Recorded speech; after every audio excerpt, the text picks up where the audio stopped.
What's up, guys? It's the Retro Nerd, and well, it's like almost like 3 o'clock here, 3 o'clock p.m. But my watch says it's a different time because it's Clobberin time, and that's exactly what we're doing today. We're doing another episode of It's Clobberin Time, and we are playing some Fatal Fury for the Sega Genesis. If you guys don't know what Fatal Fury is, well, let's just say this. Do you guys know what King of Fighters is? Okay, I'm assuming you all do. Well, King of Fighters is nothing more than Art of Fighting and Fatal Fury all mixed together. So pretty much it takes all those characters and mixes them all up and under one name called King of Fighters. But we're playing Fatal Fury because it has one of my favorite characters from that series, Terry Bogard, who I chose because Terry Bogard's awesome, but for some odd fucking reason in this fucking game, Duck King, the guy I'm currently fighting with the purple prince and the fucking blonde mohawk, is the most fucking hardest person ever in this fucking game. And what sucks is because it's not like Street Fighter. Well, yeah, it kinda is, but not as easy to learn the fucking moves like Street Fighter. If you button mashed, it would work. Fucking being Sega and all their fucking fighting games are always fucking delayed. But anyways, you can't fucking do any fucking special moves and it pisses me the fuck off. But as much as I get mad about this game, I still love Fatal Fury, still love King of Fighters, still love Art of Fighting.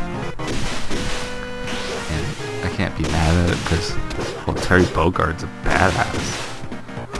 Straight up badass. I mean, I own both of the anime movies of Fatal Fury on VHS. I don't think they ever put them on DVD.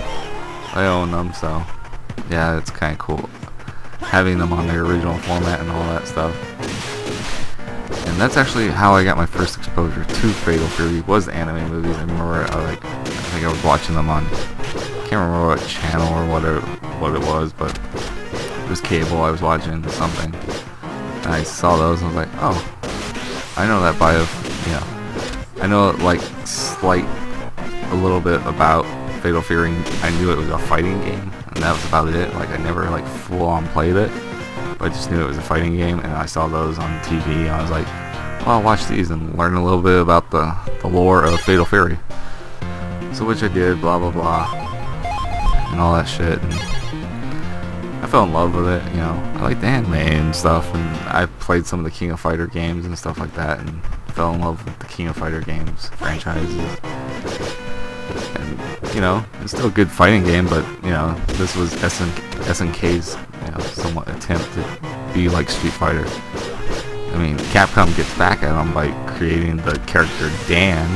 Dan is actually pretty much a joke at SNK and is making fun of all their SNK characters. But eventually we'll get Capcom versus SNK and all that stuff, so. But regardless, you know, Capcom still made fun of SNK back in the day by creating Dan and all that shit. Regardless of this game being really terrible on the Sega Genesis, I would at least say play some of the King of Fighter games. They're really good. I really like them. Like, I want to play these original ones because they're probably really hard on the learning curve. You know, not as easy as like Mortal Kombat or Street Fighter 2, where you can just pick up and just button mash and win, you know. Because, you know, Mortal Kombat, we all know the very famous punch combo, which everybody did back then, or the high jump, or the high jumping kicks. Yeah, those did a lot of damage, or the uppercuts. Everybody liked doing the uppercuts, so.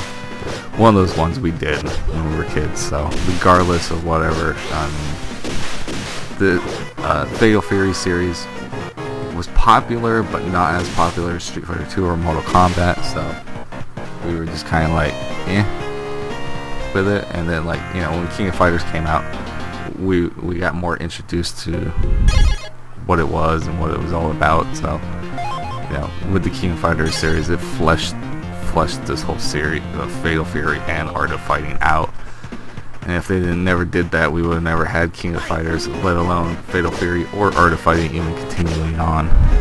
So, I believe Art of Fighting and Fatal Fury is actually very popular in Japan, just like Street Fighter is. You know, for us Americans, it's always Mortal Kombat. That's, you know, we'll always say Mortal Kombat because, you know, it's American made. We're Americans. We're like, it's American made. We want that. You know, and then we'll say Street Fighter because it's Japanese. So, anyways, so I've been the Retro Nerd. If you guys haven't noticed, you know, I'm the Retro Nerd. And if you like these videos, click like, subscribe to the channel, and leave a comment below.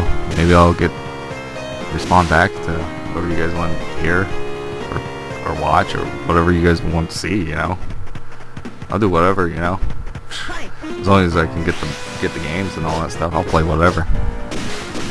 Let it be crappy or not, I don't care. I have something to bitch about. So I've been the Retro Nerd, and this has been the episode of It's Clobberin' Time. I'm Retro Nerd out.